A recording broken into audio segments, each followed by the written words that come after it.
का उद्घाटन 8-9 साल पहले हो जाना चाहिए था। आज सोचिए कब हो रहा है। और क्या सरकार सुझाव दे रही है एडमिनिस्ट्रेशन का? शासन प्रशासन जब खुद ही अड़ंगा लगाएगा और जानबूझ करके अड़ंगा लगाएगा कि पुरानी सरकार का काम है, तो सफर करेगा ही करेगा स्टेट। तो अगर उन्होंने खुद अड़ंगा ना लगाया होता, जो दूसरों को राय सुझाव दे रहे थे उन्हीं ने अड़ंगा लगाया, जिसकी वजह से अब जाकर के उद्घाटन हुआ उसका। ये एकाध ऐसे प्रोजेक्ट नहीं, न जाने कितने ऐसे प्रोजेक्ट हैं। राजधानी को समाजवादी पार्टी की सरकार में जोड़ा गया आगरा लखनऊ एक्सप्रेसवे से। ये दिल्ली और लखनऊ के बाद पूर्वांचल को जोड़ने के लिए समाजवादी पार्टी ने एक्सप्रेसवे जो बनाया, उसी का एक ऐसा उदाहरण है कि आज उससे अर्थव्यवस्था बढ़ती चली जा रही है। इसके बराबर में मंडियां बननी थी। हमारे मलियाबाद के लोग आए होंगे, जानते होंगे कि आम को लेकर के बहुत शिकायत रहती थी। तो आम के लिए विशेष आम की मंडी जो बनी थी वो जर्जर हो गई, खराब हो गई, आज भी शायद नहीं शुरू हो पाई होगी। जो कोई देखने जाएगा वो खुद महसूस करेगा कि कितनी आधुनिक आम के लिए मंडी बनी थी। जो वहां के किसान हैं, जो बागान से जुड़े लोग हैं, बाग रखते हैं, उनको सहूलियत और सुविधा मिलती। 4 लेन रोड भी दी गई मलियाबाद से हरदोई। अभी क्योंकि दूसरे जिले में इसलिए नहीं जाना चाहते हैं क्योंकि दूसरे जिला जो बिल्कुल लगा हुआ है, सबसे बड़ा इंडस्ट्रियल एरिया डेवलप किया समाजवादी सरकार में। और पेप्सी का सबसे बड़ा प्लांट इंडिया का अगर कहीं बॉटलिंग प्लांट लगा था तो वो संडीला में बिल्कुल मलियाबाद के बगल में लगा था। आपका लखनऊ मेट्रो जितनी बनी थी उतनी बनी है, आगे नहीं बढ़ पाई। कैंसर इंस्टीट्यूट, ये रिसर्च इंस्टीट्यूट थी, इसमें पूरे प्रदेश और आपके प्रदेश के बाहर के जितने भी लोग हैं उनको भी इलाज मिल जाता, कैंसर का सस्ता इलाज मिलता, फ्री इलाज मिलता। उन्हें दूसरे राजधानियों में नहीं जाना पड़ता, यहीं पर इलाज मिल जाता। लेकिन इस सरकार ने वो भी काम पूरा नहीं किया, इलाज भी नहीं मिल पा रहा है। वहीं अमूल का प्लांट है, पराग का प्लांट है, एचसीएल है, IIIT है, संस्कृति स्कूल है, प्लासियो मॉल है, एकाना स्टेडियम है, स्पोर्ट्स सिटी है, आगे डायल 100 है, आपका हेडक्वार्टर पुलिस का बनाया, JPNIC। ये लाल वाली बिल्डिंग दिखाई देती है आपको? अभी JPNIC केवल JPNIC नहीं बल्कि किसी सोशलिस्ट लीडर का या किसी पॉलिटिकल लीडर का इतना अच्छा उसकी पॉलिटिकल लाइफ पे म्यूजियम नहीं बना होगा जो समाजवादी सरकार में जयप्रकाश नारायण जी के लिए एक म्यूजियम बनाया गया था। न केवल इन्होंने म्यूजियम बर्बाद किया, उसके साथ साथ इतनी नफरत है इनको सोशलिस्ट मूवमेंट से, सोशलिस्ट लोगों से, कि इन्होंने JPNIC को भी बर्बाद कर दिया।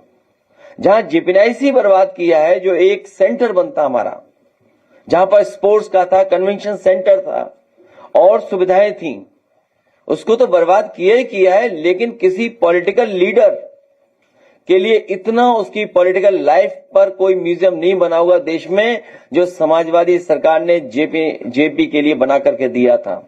और मैं एक जानकारी दे दूं आपको, जिस समय भारतीय जनता पार्टी का गठन हुआ था और गठन के समय पर इस बात की बहस हुई थी कि बीजेपी का रास्ता क्या होगा, उन्होंने तय किया था कि उनका रास्ता समाजवादी होगा, सेकुलर होगा।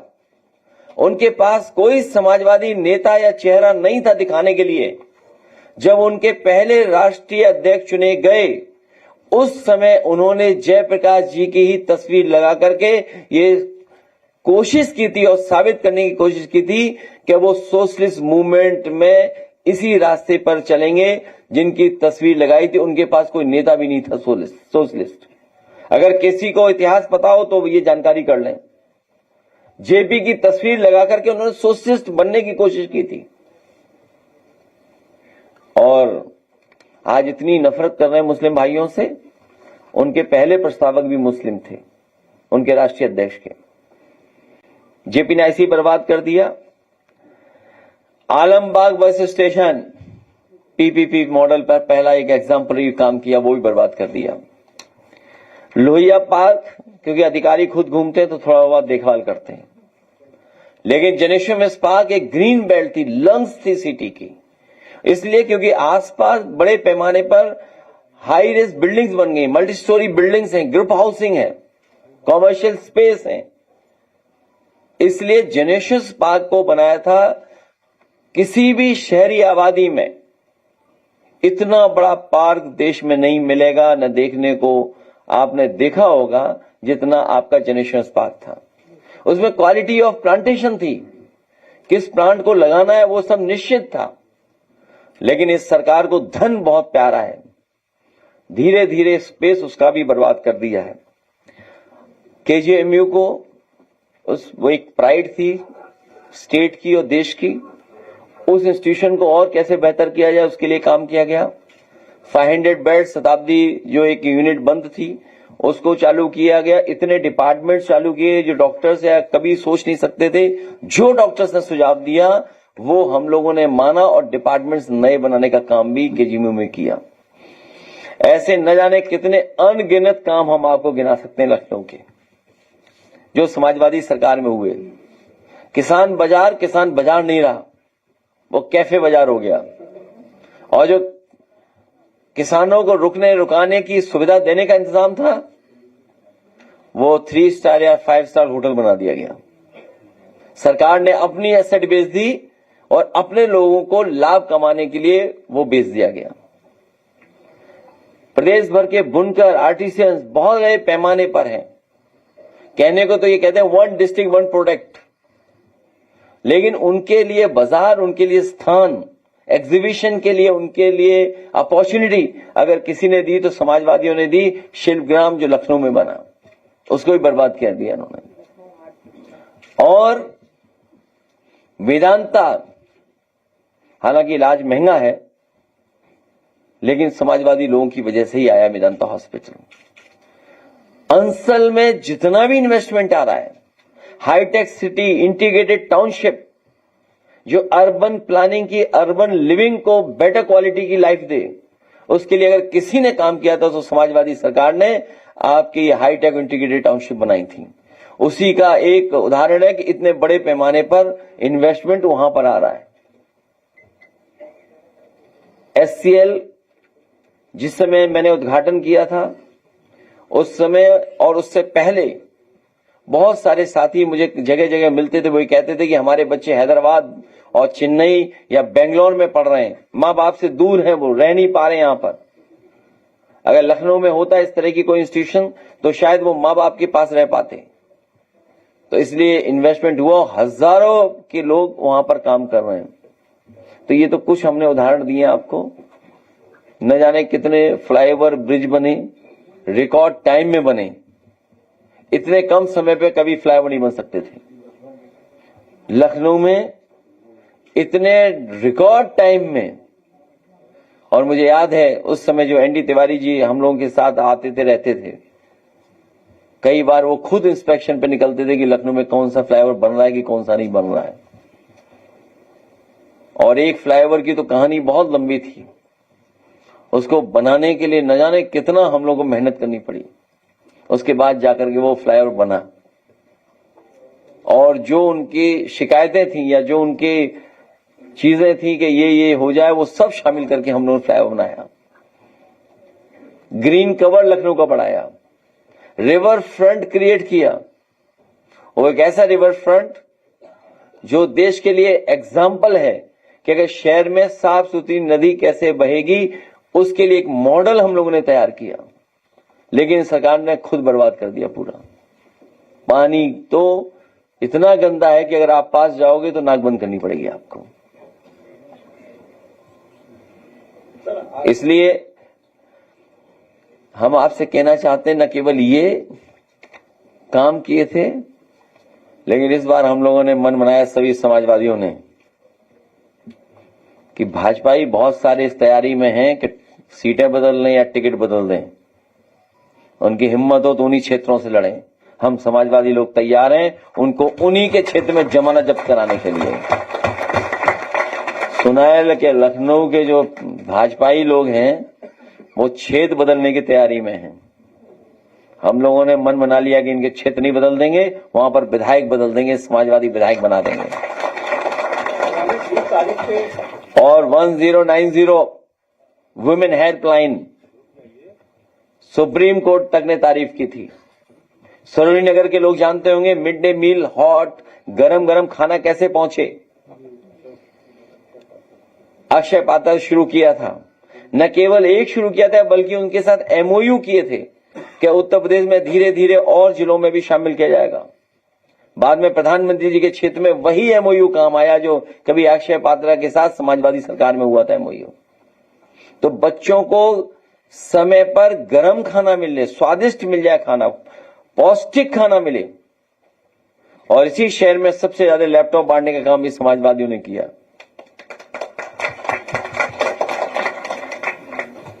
एकेटी यूनिवर्सिटी बनाई, हमारे जो पूर्व रहे राष्ट्रपति उनके सम्मान में सबसे बड़ी यूनिवर्सिटी उनके सम्मान में कर दी।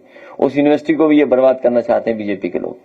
आज अखबार में पढ़ा कि देश में सबसे ज्यादा इंजीनियरिंग कॉलेज अगर कहीं बंद हुए तो उत्तर प्रदेश में बंद हुए, कि जब मुख्यमंत्री ही नहीं जानते क्या होता है इंजीनियर, और इतने अच्छे इंजीनियर बने मुख्यमंत्री जी कि उन्होंने लखनऊ के ग्रीन कॉरिडोर डिजाइन किया है।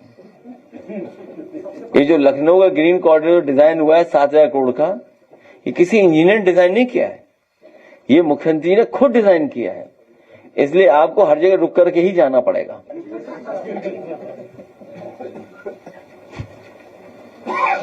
सर, आगामी 20 तारीख से मानसून सत्र शुरू हो रहा है, इसमें कौन से मुद्दे ऐसे होंगे जिनको आप राष्ट्रीय स्तर पर ले जाएंगे? एक मुद्दा तो बहुत जरूरी होगा कि जिसमें पत्रकार साथी हमारे निष्पक्ष हों और जानते हुए भी चुप रहें, जानते हुए भी चुप रहते हैं, जानते हुए भी आंखें बंद कर लेते हैं। जो आस्था और हमारी श्रद्धा के साथ खिलवाड़ हो रही है, सब जानते हुए भी चुप हैं और राजनीति को समझ नहीं पा रहे। पावर स्ट्रगल इतनी है कि एक दूसरे को नीचा दिखा रहे हैं और ये डबल इंजन चल नहीं रहे, डबल इंजन टकरा रहे हैं। डबल इंजनों में पावर स्ट्रगल चल रही है और ऐसी पावर स्ट्रगल कि उन्हें कोई श्रद्धा और आस्था से परवाह नहीं है। खजाना देख करके अंधे हो गए हैं लोग, भरा गए हैं बिल्कुल। एक कहावत नहीं, कनक कनक 100 गुना, क्या है वो, मादकता दिखाए। देखिए हमने तो बोला ही है, आप सब पढ़ रहे हैं, सब पढ़े लिखे लोग हैं। सोचिए आप क्या हालत है बताओ। और चोर को चोरी नजर आते हैं।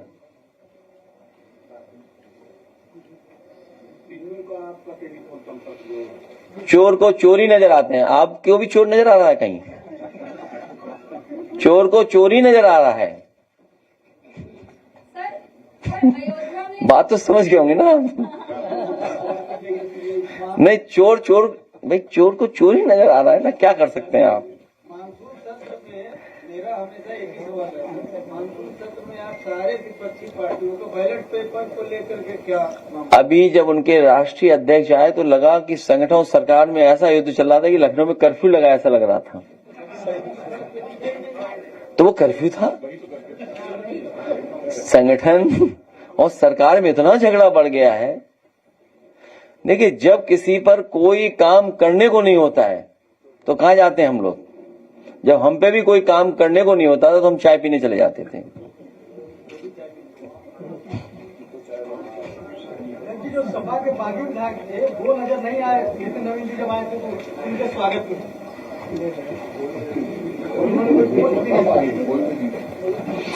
ये तो देखिए, ये कोई सवाल नहीं है। लखनऊ पूछो कोई सवाल बढ़िया, फिर नहीं तो आपको एक वीडियो दिखाएंगे अच्छा जेपी नायसी का। सर, अयोध्या में जब से चंदा चोरी हुआ है वहाँ के ई रिक्शा चालक और दुकानदार बहुत परेशान है कि उनकी कमाई बंद हो गई, वहाँ पर लोगों का जाना बंद हो गया, टूरिस्ट वहाँ बहुत कम जा रहे हैं और श्रद्धालु भी नहीं जा रहे हैं।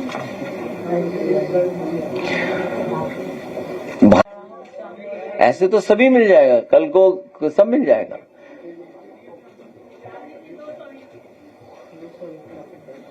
सोचिए, हम लोगों के लिए कहा जा रहा है कि हम लोग किस संपर्क में हैं। हमारे साथी सही कह रही हैं, उन चोर को चोरी नजर आ रहे हैं सब।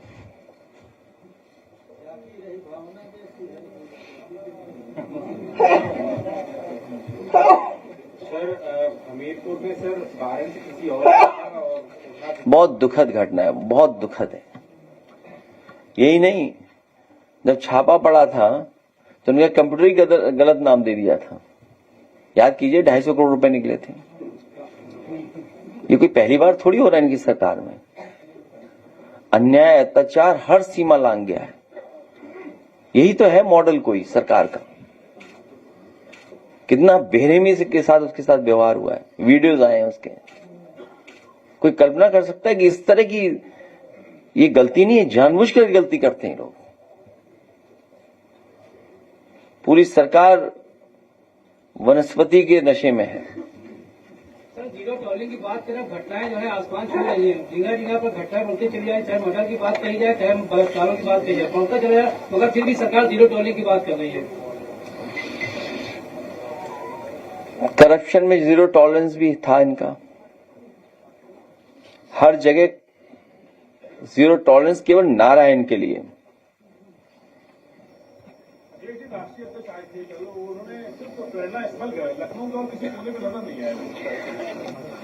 आपने कोई काम किया होता तो सरकार काम दिखाती सरकार, तभी मैंने लिस्ट आपको जारी की है। बीजेपी पे तो इतनी भी जारी लिस्ट नहीं है लंबी। सोचो, 10 साल की सरकार में काम नहीं दिखाने को, बताने को। और जो पार्क है वो बिना पेड़ के पार्क हैं, वहां पेड़ नहीं है। अगले जी एक सवाल करूंगा। एक पत्रकार है मोहम्मद जाहिद अख्तर जी, उन्होंने एक किताब लिखी है युग पुरुष योगी, और उसमें उन्होंने कुछ अंदर की लाइनों में लिखा है कि योगी जो है अपने सरकार में जो चला रहे हैं सरकार, वो वेल कॉन्फिडेंस से चलाते हैं, और आप जो मुख्यमंत्री थे तो आप अपने शासनकाल में अपने कॉन्फिडेंस से नहीं चलाते थे सरकार। इसको क्या करें? मैं वो किताब आपको दे दूंगा। ना हमें पढ़नी है ना देना हमें।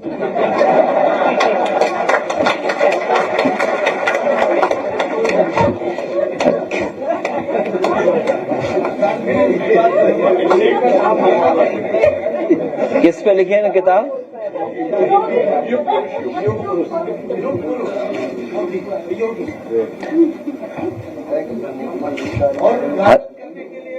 कितनी बार आपको समझाएं, कितनी बार समझाएं आपको?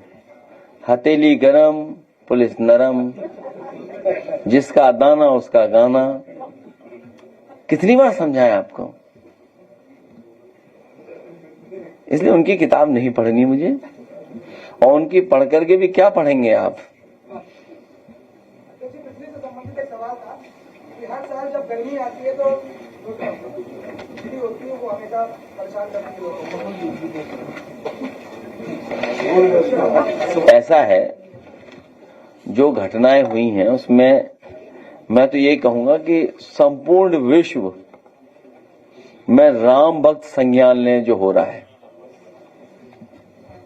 संपूर्ण विश्व के राम भक्त संज्ञान लें, दुनिया भर के सनातनी संज्ञान लें, अयोध्या के पूज्य साधु संत संज्ञान लें, माननीय सर्वोच्च न्यायालय संज्ञान लें, माननीय लोकसभा अध्यक्ष भी संज्ञान लें, उत्तर प्रदेश अयोध्या के नागरिक संज्ञान लें, समस्त पीडीएस समाज संज्ञान ले कि बीजेपी के लोग किसी भी सीमा तक झूठा प्रचार कर सकते हैं। जलालपुर का नाम बदलकर परशुरामपुर कर दिया गया है। आप उनकी प्रेस कॉन्फ्रेंस मत जाना, नहीं नाम बदल करके यहां आओगे।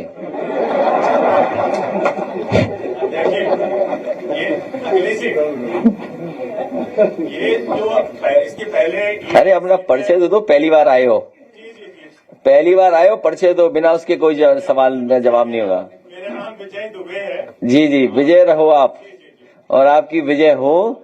चंदा चोर पकड़ो आप। चंदा चोर तो पकड़े ही गए आप ऑलरेडी। नहीं, अभी कहाँ पकड़े गए? मेरी बात आने तो दीजिए सर। अच्छा हाँ बोलिए। जी। मैंने ये कहा कि जो ईडी सीबीआई जो है वो हर जगह आ जाती है, जब भी कहीं इलेक्शन होते हैं तो नेताओं के पीछे में लग जाती है। लेकिन ये जो राम मंदिर में चंदा चोरी हुई है उसमें न तो ईडी है न सीबीआई है। और एक और बात आ रही है, वो बात ये कही जा रही है कि जो राम मंदिर ट्रस्ट है वो ऑटोनोमस बॉडी है, तो साहब उसकी जांच जो है वो ऑटोनोमस बॉडी होने के कारण से खास तरीके से हो सकती है। सरकार चाहेगी तभी होगी, अन्यथा नहीं होगी। आप उसमें आप अगर ये भी चाहें जानकारी मांग ले आप आरटीआई के तहत, वो भी आपको नहीं दी जाएगी। आखिरकार मामला क्या है स्टेटस ये, आप क्या कहते हैं इसके बारे में? सच्चाई तो ये है कि चढ़ावा, चंदा, दान, चोरों का गिरोह जन आक्रोश का सामना नहीं कर पा रहा है। और जो बात आप कह रहे हैं, ये गिरोह डरा हुआ है जन आक्रोश का, इसीलिए घर बैठे हुए हैं। और ईडी, सीबीआई, इनकम टैक्स, आप बात समझ नहीं पाए। मैंने ये कहा कि पावर स्ट्रगल है। अगर ईडी, सीबीआई, इनकम टैक्स होता तो किसके हाथ में होती जांच? जब तक कि दिल्ली वाले को सोच पाते, लखनऊ वालों ने अपने हाथ में सब कुछ ले लिया। इतनी भी बात समझ में नहीं आ रही। एसआईटी क्या है? ये एसआईटी रिपोर्ट किसको दी गई है आपको? क्या है ये एसआईटी?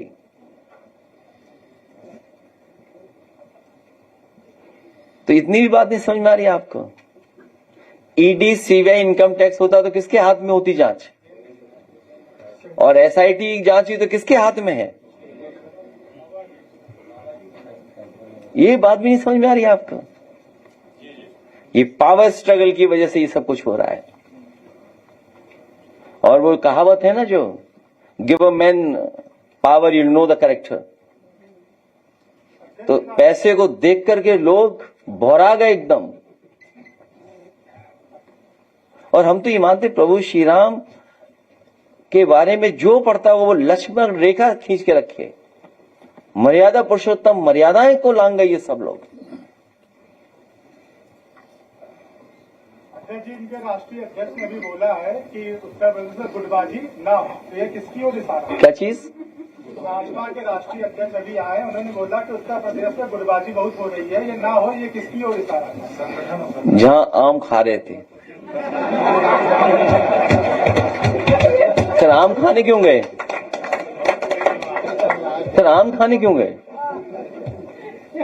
अगर आम खाते हुए भी नहीं पता लगा,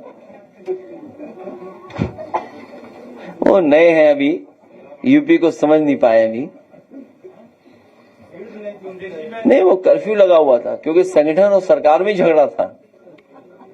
जी, मैं दिल्ली से आया हूँ, मेरा नाम जाकिर अली त्यागी है और आप परिचय मांग रहे हैं, तो मेरा परिचय यह है कि मैंने योगी जी की क्रिमिनल हिस्ट्री पर बात की थी, जिसकी वजह से 2017 से मैं शहरी का केस खेल रहा हूँ। मैं न्यूज क्लिक में काम कर रहा था, दावायर के साथ भी मैंने काम किया था, लेकिन मैं अपने यूट्यूब चैनल पर काम कर रहा हूँ। खैर, मैं सवाल पर आता हूँ। सवाल यह है कि अभी मुहर्रम के बाद योगी जी ने कहा था कि हमारी सरकार में अब न कहीं बलवा होता है, न कहीं दंगा होता है और न कहीं जुलूस के दौरान उपद्रव होता है। लेकिन मेरे पास क्या पूरे देश के पास में नेशनल क्राइम रिपोर्ट ब्यूरो का डेटा है, 2017, 18, 19, 20 मात्र 4 सालों में ही 29,738 उत्तर प्रदेश में दंगे और बलवे के केस दर्ज हुए। तो डेटा को भी एक्सेप्ट नहीं करेंगे सरकार की। दिल्ली बनाम लखनऊ को आप किस नजर से देखते हैं?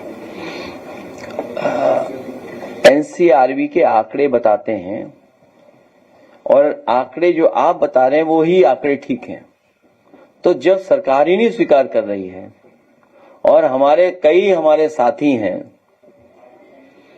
दाना गाना वाले, वो भी उनके खिलाफ नहीं है, तो सच कैसे जानेगी जनता? ये जो दाना गाना वाला मामला है, असली शिकायत हमें और आपको उन्हीं से करनी चाहिए। सर, पेट्रोल में एथेनॉल की जो मात्रा है लगातार बढ़ रही है, लेकिन सरकार करे की अफवाह है कि इसके पहले जिस प्रकार से गैस सिलेंडर की मारामारी थी उसको भी अफवाह बता, लेकिन उसको भी अफवाह बता रही गाड़ी। अगर आपको याद हो, कुछ दिन पहले जब प्रेस में हम लोग थे, इस बात पर हम लोगों ने चर्चा की थी, और अगर एथेनॉल मिलाया जा रहा है तो कम से कम ऑटोमोबाइल कंपनियां ये कहें कि हाँ एथेनॉल इतना मिला सकते हैं।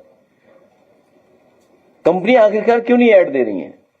मान लीजिए हर दिन हम एक पानी की कंपनी का ऐड देखते हैं अखबारों में, और वो कहते हैं कि पानी में आर्सेनिक है, पानी में ये कमी है, पानी में ये कमी है, आप हमारी ये वो प्लांट ले लीजिए या हमारा ये मशीन ले लीजिए जो शुद्ध पानी मिलेगा आपको पीने का। तो ऑटोमोबाइल कंपनी क्यों नहीं ऐड देती है इस बात का? मैं तो आपने जो सवाल किया है, मैं तो खुद अपील करूंगा। आम लोगों में ये शिकायत आ रही है कि एथेनॉल मिलाने से उनकी गाड़ी का मेंटेनेंस और माइलेज खराब हो रहा है। तो ऑटोमोबाइल कंपनियां आएं और बताएं कि कितना एथेनॉल मिलना चाहिए पेट्रोल में। आखिरकार वही ऑटोमोबाइल कंपनी ही बताएगी ना। सरकार क्यों निर्णय ले रही है? कंपनियां भी अपना ऐड दें कि इथेनॉल के साथ माइलेज ये होगा।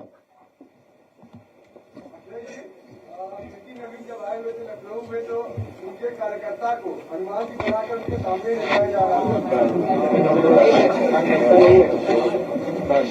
इसको हमसे मत बुलवाओ, हमसे मत बुलवाओ।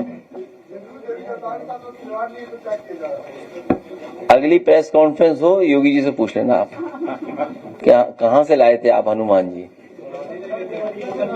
भाई सरकार ही तो लाई होगी हनुमान जी को।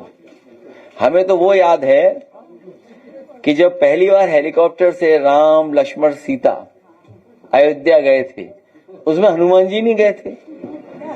उसकी विशेष जांच होनी चाहिए, विशेष जांच होनी चाहिए उसकी कि आखिरकार हनुमान जी उसमें क्यों नहीं गए थे।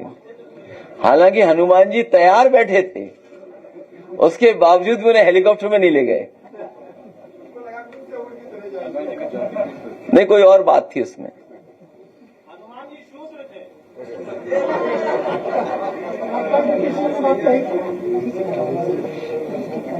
सर, एक सवाल ये है कि लोकसभा में राजनीतिक अपराधीकरण कम करने के लिए एक बिल पेश किया गया था, जिसपे जेपीसी कमेटी गठित की गई है। अब 13 तारीख को जेपीसी जो है अपना रिपोर्ट सुपुर्द करने जा रहा है और उसके ठीक बाद जो है मानसून सत्र शुरू हो जाएगा। क्यों इतना लंबा सवाल पूछ रहे हो? आपको अपने मुख्यमंत्री जी का नहीं पता? आते ही अपना केस वापस ले लिया। तो कोई भी मुख्यमंत्री आएगा तो सबसे पहले अपना केस वापस ले लेगा। इस कानून का क्या मतलब हुआ फिर? आप बताइए, इस कानून में क्या ये है प्रावधान कि कोई मुख्यमंत्री अपना केस वापस नहीं ले पाएगा? आरटीआई और बीआईएल को लेकर के केंद्र सरकार ने जो रोक लगाई, क्यों? और कहीं जाना नहीं? कहीं आज हम अपने साथियों से कहेंगे जेपीएनआईसी का ऐड दिखाएं और कुछ हमारे कार्यकर्ता आम लेकर के आए हैं। जैन जी कहां गए? लास्ट सवाल। आम तब तक आ जाएंगे।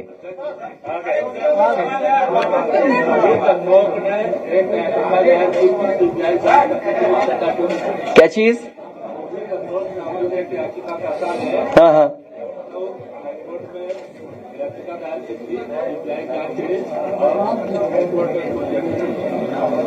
किस संबंध में थी?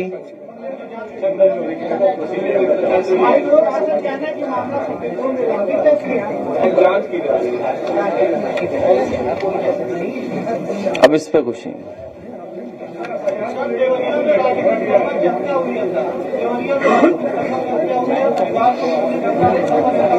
और स्वजाति लोगों ने मारा है, मुख्यमंत्री जी के स्वजाति लोगों ने हत्या की है। और याद कीजिए विश्वकर्मा समाज की बेटी के साथ क्या हुआ था। पूरी पार्टी लड़ने गई थी, उस समय भी न्याय नहीं मिला।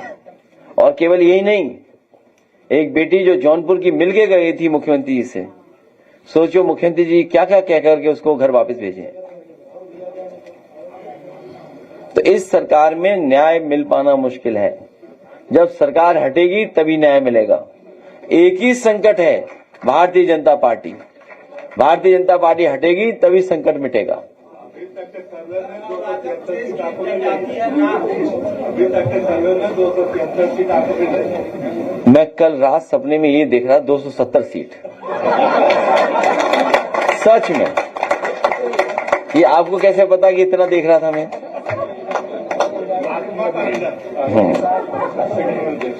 बीजेपी के लोग इतने घबराए हुए कि हम नवंबर में चुनाव नहीं करा पाएंगे। और सच्चाई ये है कि उत्तर प्रदेश की जनता बदलाव चाहती है। किसान को जो सुविधा मिलनी चाहिए वो सुविधा नहीं मिल पा रही है। खाद नहीं, डीएपी नहीं, कीटनाशक दवाइयां कितनी महंगी हैं, मक्का कहीं खरीद हुई नहीं। और आप जानकारी कर लेना हमारे पत्रकार साथियों, पूरी मक्का भारतीय जनता पार्टी के नेताओं ने खरीद करके रेट ले लिया है। किसी भी किसान को जो रेट मिलना चाहिए वो नहीं मिला है। भारतीय जनता पार्टी के लोगों ने उन किसानों से लेकर के बीच में दलाली कर करके रेट ले लिया खुद। किसी भी जिले का आप अकाउंट निकलवा लीजिए, किसी भी जिले का आप डेटा निकलवा लीजिए, सब भारतीय जनता पार्टी के नेता निकलेंगे जिन्होंने मक्के का रेट ले लिया। किसी भी किसान को रेट नहीं मिला। लखनऊ की बात हो रही है सर, राजधानी का चोरी के जो लोग हैं उनकी एंट्री बैंड है, कई जगह उन्होंने होर्डिंग बैनर नजर में दिखाई पड़ा। सुनने में आया कि हवाई जहाज में भी व्यवहार अच्छा नहीं हुआ। कभी हम लोग टीवी पे देखते थे उद्योगपतियों के खिलाफ वो व्यवहार होता था। हालांकि इस तरह का व्यवहार नहीं करना चाहिए किसी को भी, क्योंकि झूठा प्रचार कर रहे। अब मान लीजिए हमारे पत्रकार साथी ने सवाल पूछा एक दिल्ली वालों का, सोचो दिल्ली वालों के पर्चे क्या है, इस पे तो एफआईआर दर्ज कराएगी हमारी पार्टी। जितना भी झूठा प्रचार चल रहा है सोशल मीडिया पर, एक एक कर करके उन पे एफआईआर दर्ज होगी। उसके अलावा कोई रास्ता नहीं दूसरा, क्योंकि सरकार से न्याय नहीं मिलने वाला।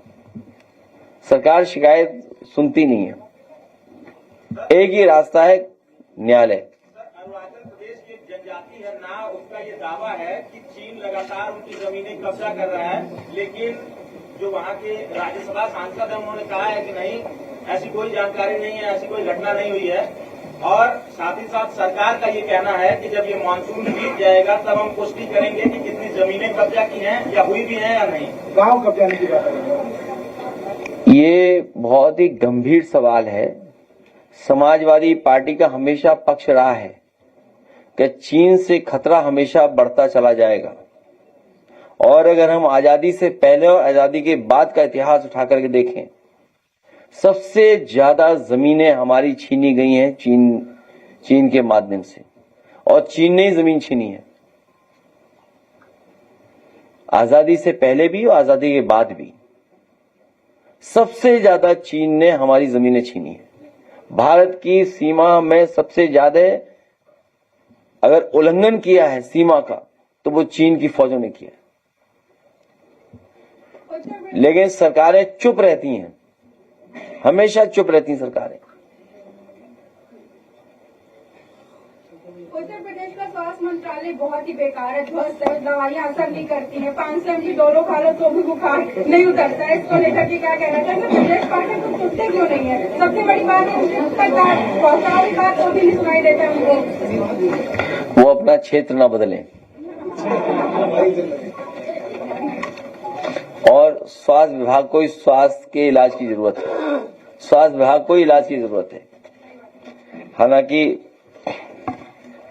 डॉक्टर्स तो अच्छा काम करना चाहते हैं। अभी चौधरी साहब के साथ जो हुआ बीमारी में, मैं तमाम लोगों को धन्यवाद दूंगा जो समय से लेकर के पहुंचा दिया उन्होंने हॉस्पिटल। समय से अगर नहीं पहुंचे होते तो उनका स्वास्थ्य आज बेहतर नहीं होता। और सच्चाई ये है कि हॉस्पिटल में अगर राइट टाइम में मरीज पहुंच जाए और सही दवा मिल जाए, सही इलाज मिल जाए, तो उसका खर्चा ही बचेगा और जान भी बचेगी। ट्रैफिक रहता है कि हालत वहीं मर जाता है। लेकिन इधर सरकार को जो ठोस कदम उठाने चाहिए थे स्वास्थ्य विभाग को लेकर के नहीं उठाए। इसी सिविल हॉस्पिटल को बड़ा बनाने के लिए समाजवादी सरकार में फैसला लिया गया था और सूचना विभाग की जो बिल्डिंग थी उसको हटाने के लिए न जाने कितना क्या करना पड़ा, तब सूचना विभाग की बिल्डिंग हटी वहां से। नई बिल्डिंग भी बन गई, लेकिन जहां बिल्डिंग पहले थी वो अस्पताल को मिलनी थी, नया हॉस्पिटल बनना था, लेकिन अभी भी वो अस्पताल बन करके 10 साल में तैयार नहीं हुआ है। लेकिन मैं लखनऊ और लखनऊ के लोगों को भरोसा दिलाता हूं, क्योंकि सबसे महत्वपूर्ण सिटी में ये हॉस्पिटल है, ये और बलरामपुर। इन दोनों हॉस्पिटलों को और साथ ही साथ स्वास्थ्य विभाग को और बेहतर बनाने के लिए जनता जब मौका देगी तो भविष्य में आप देखेंगे कि वर्ल्ड क्लास हॉस्पिटल बनना शुरू यहां पर हो जाएगा। जी, भारत के प्रधानमंत्री नरेंद्र मोदी जी 3 देशों की विदेशी यात्रा पर गए हैं, लेकिन मेरा व्यापार मजबूत होगा, लेकिन इसका असर भारत में कब दिखेगा? 20 साल बाद, 2047 के बाद। हाँ, तब आपकी उम्र क्या होगी? अखिलेश जी जो आपका ये दूसरा पीडीए वाला है जो डेवलपमेंट है, प्रोग्रेस डेवलपमेंट एसेंट, इस पर कुछ कॉन्ट्रीब्यूशन होगा कॉर्पोरेट हाउस? किस रूप में? पर्सनल के प्रदेश के लिए? प्रदेश के लिए हमेशा होगा और हमारी कोशिश होगी कि भारतीय जनता पार्टी जैसे फर्जी एमओयू नहीं करेंगे। जो कंपनियों के एमओयू है, कंपनियां ढूंढ रहे, कंपनियां कहां हैं? कंपनियां ही गायब हो गई, कंपनियों का नहीं पता लगा कि कंपनियां कहां हैं। समाजवादी सरकार बनेगी तो ठोस काम होगा कि उत्तर प्रदेश को कैसे गति दें, उत्तर प्रदेश को कैसे और तेजी से आगे बढ़ाएं, यहाँ की अर्थव्यवस्था कैसे बेहतर हो। सरकार बढ़ने के लिए मजबूत प्रत्याशी भी ढूंढ कर रखिएगा ताकि वोट चोरी न हो सके। वोट चोरी के साथ साथ हमारा प्रत्याशी चोरी न हो जाए उसके लिए अभी बताया मैंने, सावधान रहना पड़ेगा हम लोगों को। पता लगा प्रत्याशी ही मैनेज हो गया। इसीलिए कार्यकर्ताओं के बीच बैठे हम लोग और कुछ चर्चा की है। अगर इनके पास विशेष सुझाव होगा, अगर ये लिखकर की भी दे देंगे, अगली मीटिंग में हम लोग इन बातों पर ध्यान देंगे। मैं प्रेस के लोगों का धन्यवाद देता हूं। पीडीए, ए फॉर आम, कुछ लोग आम लेकर के आए हैं और एक हमारे साथी हैं जो 27 पेटी आम लेकर के आए हैं। तो 27 पेटियों का मैं क्या करूंगा? वहीं आ रहा हूं, सामने ले लूंगा, सामने यहाँ टेबल पे रखो, सामने आ, या दे दो, एक लोग दे दें यहीं पर, और एक लोग अपने घर से पनीर बनवा करके लाए, वहीं रख दो। नहीं ठीक है, बस इधर दो, आगे दो, इधर एक तरफ आओ, उधर आओ। हाँ ले जाओ, वहीं रखो, वहीं आएंगे, वहीं सामने टेबल पे रख दो, सब खोल के रख दो ना। अरे हाँ, लास्ट सॉरी हमारे, अरे बैठो ना। हाँ लाइए पनीर, लीजिए पनीर देखे हैं, लाओ बनवा दो, चल जाओ। ऐप दे दो, दोनों के काम करेंगे, ऐप बना के सदस्य बनाएंगे पार्टी का।